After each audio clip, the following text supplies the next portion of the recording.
अथवा कोशिका का चित्र है और इसके अंदर ये कोशिका का केंद्रक है अर्थात सेल न्यूक्लियस है। यदि इसके केंद्रक को बड़ा करके देखा जाए तो इस तरह से दिखाई देता है और इसमें ये जो धागे नुमा आप संरचनाएं देख रहे हैं, इन्हीं धागे नुमा संरचनाओं को क्रोमैटिन तंतु कहा जाता है। धागे नुमा संरचनाएं क्या कहलाती हैं? क्रोमैटिन तंतु कहलाती हैं।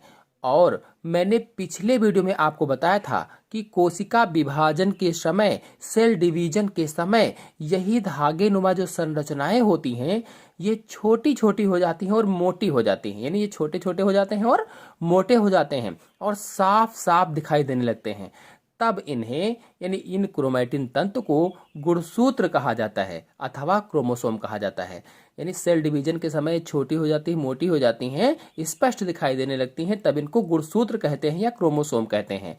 अब आपको पता चल गया कि गुणसूत्र कहाँ पाए जाते हैं। चलिए अब जानते हैं कि गुणसूत्र की खोज किसने की थी। तो गुणसूत्र अथवा क्रोमोसोम की खोज सन 1875 ईस्वी में 1875 ईस्वी में स्ट्रासबर्गर ने की थी, स्ट्रासबर्गर ने। और 1888-89 में वाल्डियर ने इन्हें क्रोमोसोम कहा था अथवा वाल्डियर ने गुणसूत्र कहा था। यानी खोज स्ट्रासबर्गर ने की, नाम वाल्डियर ने दिया था। यदि किसी को खोज या नाम से संबंधित कुछ शंका है तो वो किसी अथेंटिक बुक से, अच्छी बुक से चेक कर लेगा और नेट से सर्च करोगे तो वहां पर आपको अलग अलग ही मिलेगा। मैंने कई बुक से मिलान किया है तब जाकर के ये आपको बताया है। सटन व बॉबेरी ने बताया कि गुणसूत्रों के द्वारा आनुवांशिक लक्षणों का पारगमन होता है। मतलब क्रोमोसोम द्वारा आनुवांशिक लक्षणों का ट्रांसमिशन होता है, या फिर सीधी सी भाषा में कहें तो गुणसूत्रों के द्वारा ही माता पिता के लक्षण उनकी संतानों में पहुंचते हैं, जाते हैं। यानी गुणसूत्र आनुवांशिक लक्षणों के वाहक होते हैं। चलिए अब जानते हैं कि किसमें कितने गुणसूत्र पाए जाते हैं। तो किसी एक जाति के सभी जीवों में गुणसूत्रों की संख्या एक सी होती है। एक जाति के अगर जीव हैं तो उसमें गुणसूत्रों की संख्या एक सी होगी, एक जैसी होगी, या कह लीजिए कि एक ही होगी। जैसे मनुष्य जात को ले लीजिए तो इसमें चाहे स्त्री हो चाहे पुरुष हो, बच्चा हो चाहे बूढ़ा हो, उसमें गुणसूत्रों की संख्या एक सी होती है। यानी प्रत्येक जाति में गुणसूत्रों की एक निश्चित संख्या होती है। लेकिन विभिन्न जातियों के जीवों में इनकी संख्या अलग अलग होती है। जैसे मच्छर में 6 गुणसूत्र पाए जाते हैं, तो जो घर वाली मक्खी होती है उसमें 12 गुणसूत्र पाए जाते हैं। इसी प्रकार से मधुमक्खी में 32, बिल्ली में 36, कुत्ते में 78, गाय में 60 और मनुष्य में 46 गुणसूत्र पाए जाते हैं। अब मनुष्य में 46 गुणसूत्र का मतलब है कि मनुष्य की एक कोशिका में 46 गुणसूत्र पाए जाते हैं। ये याद रखेंगे आप लोग, आपकी जानकारी के लिए बता रहे हैं। मनुष्य की एक कोशिका में 46 गुणसूत्र होते हैं। और मैंने पिछले वीडियो में आपको बताया था कि मानव शरीर लगभग 1000 खरब कोशिकाओं से मिलकर बना हुआ है। लगभग में 1000 खरब कोशिकाओं से मिलकर मानव का शरीर बना हुआ है। अब एक कोशिका में 46 गुणसूत्र पाए जाते हैं, तो सोचो कि 1000 खरब कोशिकाओं में कितने गुणसूत्र हो सकते हैं। तो इस तरह से जो हम लोग पढ़ते हैं कि मनुष्य में 46 गुणसूत्र पाए जाते हैं, ये केवल एक कोशिका के गुणसूत्रों की संख्या होती है। अब इसी तरह से पौधों में भी, जैसे फूल गोभी, मूली और पपीता में क्रमशः 18 गुणसूत्र पाए जाते हैं। यानी इन तीनों में 18 गुणसूत्र होते हैं। ऐसे ही मूंगफली में 40, प्याज में 16, चावल में 24, गन्ना में 80। इस प्रकार से विभिन्न जातियों में गुणसूत्रों की संख्या अलग अलग होती है, लेकिन एक जाति के सभी जीवों में इनकी संख्या समान होती है। कहने का मतलब यह है कि अगर एक जाति का जीव है तो संख्या गुणसूत्रों की समान होगी। अलग अलग जातियों के अगर जीव हैं तो उनमें अलग अलग संख्या गुणसूत्रों की पाई जाती है। बताते चलें कि दैहिक कोशिकाओं में गुणसूत्रों की संख्या द्विगुणित होती है। जो दैहिक कोशिकाएं हैं, सोमैटिक सेल्स होती हैं, इनमें क्रोमोसोम डिप्लॉयड होते हैं, 2n होते हैं। जबकि जो युग्मक कोशिकाएं होती हैं, युग्मक कोशिकाओं में गुणसूत्रों की संख्या अगुणित होती है, केवल n होती है। मतलब गैमेटोसाइट में हैप्लॉयड होते हैं।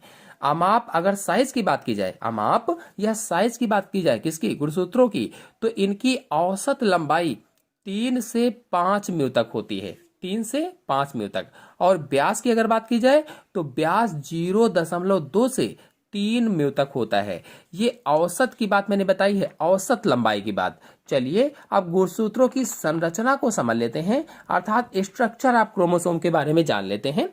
तो प्रत्येक गुणसूत्र में कई रचनाएं दिखाई देती हैं। जैसा कि आप लोग चित्र में देख रहे हैं, ये जो मैंने गुणसूत्र दिखाया हुआ है इसमें आप देख रहे हैं, ये मध्यावस्था अथवा मेटाफेज का चित्र है। क्योंकि मध्यावस्था में जो गुणसूत्र होते हैं, जो डिवीजन होता है मध्यावस्था मेटाफेज, इसमें बिल्कुल स्पष्ट दिखाई देते हैं, तो उसका ये चित्र है। इसमें सबसे पहली संरचना है क्रोमोनिमेटा। पहली संरचना कौन सी है?